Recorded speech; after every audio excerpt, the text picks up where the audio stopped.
ইডির অ্যাটাচ করা ৩,০০০ কোটি টাকা মানুষের মধ্যে দেয়া হবে ইত্যাদি, এটা একটা বিরাট বড় ভাঁওতা এবং বিরাট বড় নাটক। যে সারা ভারতবর্ষ জুড়ে যে চাঁদা না হলে ইলেকট্রাল বন্ডের নামে ইডি সিবিআই ইনকাম ট্যাক্সকে ভয় দেখিয়ে যে হাজার হাজার কোটি টাকা মোদি নিজে রোজগার করলো, সেই টাকাটা বঞ্চিত হবে কি?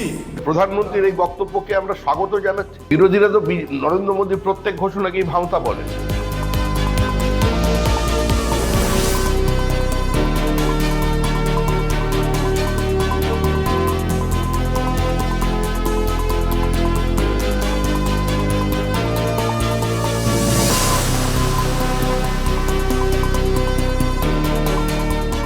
ইডির অ্যাটাচ করা ৩,০০০ কোটি টাকা মানুষের মধ্যে দেয়া হবে ইত্যাদি, এটা একটা বিরাট বড় ভাঁওতা এবং বিরাট বড় নাটক। প্রধানমন্ত্রী কি বলেছেন? এই সরকার নয়, পরের সরকার এসে চেষ্টা করবে। অর্থাৎ তাহলে তিনি এতদিন করেননি কেন? তো এতদিন ইডি তো এতদিন দফায় দফায় কয়েক বছরে বহু টাকা বহু জায়গা থেকে বাজেয়াপ্ত করেছে, তাহলে এতদিন করেননি কেন? তাহলে ভোটের মুখে কেন বলতে হচ্ছে? অর্থাৎ তাকে করতে হচ্ছে না। ২, তিনি বলছেন দরকার হলে নতুন আইন আনার কথা ভাববো। এই বিষয়ে চলতি যে আইনগুলি আছে সেগুলিকে কাজে লাগিয়ে ইতিমধ্যেই সেই কাজ করা শুরু হয়নি কেন? ৩ নম্বর, প্রধানমন্ত্রী যেরকম ভাবে বলছেন ইডি নিয়েছে অর্থাৎ এবার বিলি করে দেব, বিষয়টা অতটা সহজ নয়।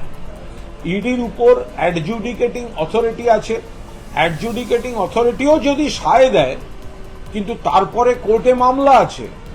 সেই মামলায় ফয়সালার পর যতক্ষণ না প্রমাণিত হবে যে ইডি ঠিক, কনসার্ন ব্যক্তিরা ভুল, ততক্ষণ পর্যন্ত এই টাকা কিন্তু বিলোবার জন্য কোনো রাইট প্রধানমন্ত্রীকে কেউ দিচ্ছে না। মামলাগুলো আদালতে চলছে, ফয়সালা না হলে ওই টাকা বিলোবার কোনো অধিকার প্রধানমন্ত্রীর নেই। তিনি যা বলছেন মিথ্যা ভাঁওতা দিচ্ছেন। তার অতীতের এই পার অ্যাকাউন্ট সবাইকে ১৫ লাখ করে টাকা অমুক তমুক এরকম অজস্র মিথ্যা প্রতিশ্রুতি যা করেছেন, তিনি আর একটা তার মধ্যে যোগ করতে চলেছেন। আমি তার সঙ্গে আর একটা কথা বলি, বাংলার মানুষকে যদি টাকা দেওয়াটা উদ্দেশ্য হয় তাহলে এই ইডির টাকা দেখাচ্ছেন কেন? তাহলে বাংলার মানুষের অধিকারের টাকা, ১০০ দিনের টাকা, আবাসের টাকা, ১,৬০,০০০ কোটি টাকা যেটা বকেয়া সেটা দিন। যে সারা ভারতবর্ষ জুড়ে যে চাঁদা না হলে ইলেকট্রাল বন্ডের নামে ইডি সিবিআই ইনকাম ট্যাক্সকে ভয় দেখিয়ে যে হাজার হাজার কোটি টাকা মোদি নিজে রোজগার করলো, সেই টাকাটা বঞ্চিত হবে কি? চাঁদা নিয়ে ধান্দা করার যে ব্যবস্থা করলো, ঘুষের পরিবর্তে কাজের যে ব্যবস্থা করলো, সেই টাকাগুলো কি বেআইনি পথে রোজগার করার টাকা নয়? লটারি চালানোর নামে বাংলার মুখ্যমন্ত্রী তৃণমূলের ফান্ডে যে টাকা জমা পড়লো, ২ নম্বরই লটারি চালানোর নামে চেন্নাইয়ের টাকা জমা পড়ছে দিদির ফান্ডে। কারণ বাংলার বেকার যুবকদের তাদেরও জুয়া খেলার উৎসাহিত করবার জন্য দিদি দরজা খুলে দিল, সেখানে ৬০০ কোটি টাকা জমা পড়লো। সেগুলো কি বেটে দেওয়ার জন্য উপযুক্ত অর্থ নয়? প্রধানমন্ত্রীর এই বক্তব্যকে আমরা স্বাগত জানাচ্ছি। দেশের প্রধানমন্ত্রী তিনি প্রান্তিক মানুষের সঙ্গে কথা বলেন, প্রান্তিক মানুষের জীবনের তাপ উত্তাপ উত্থান পতনকে তিনি দেহমন দিয়ে স্পর্শ করেন। সুতরাং সেই জন্যই প্রধানমন্ত্রী এই কথা বলেছেন।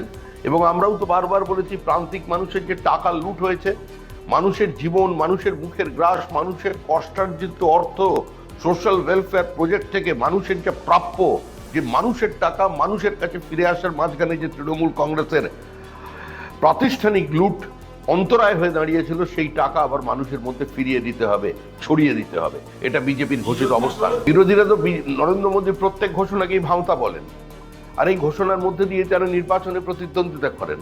আর প্রত্যেক নির্বাচনই নরেন্দ্র মোদীর নেতৃত্বে বিজেপি জেতে এবং বিজেপির প্রাপ্ত ভোটের সংখ্যা বাড়ে। তো চারিদিকে যা দেখছেন, বিজেপি তো দেখছেন, বিরোধীরা নিজেদের দলকে ধরে রাখতে পারছে না। প্রতিনিয়ত দলের রক্তক্ষরণ প্রত্যেকটা বিরোধী দলের অব্যাহত।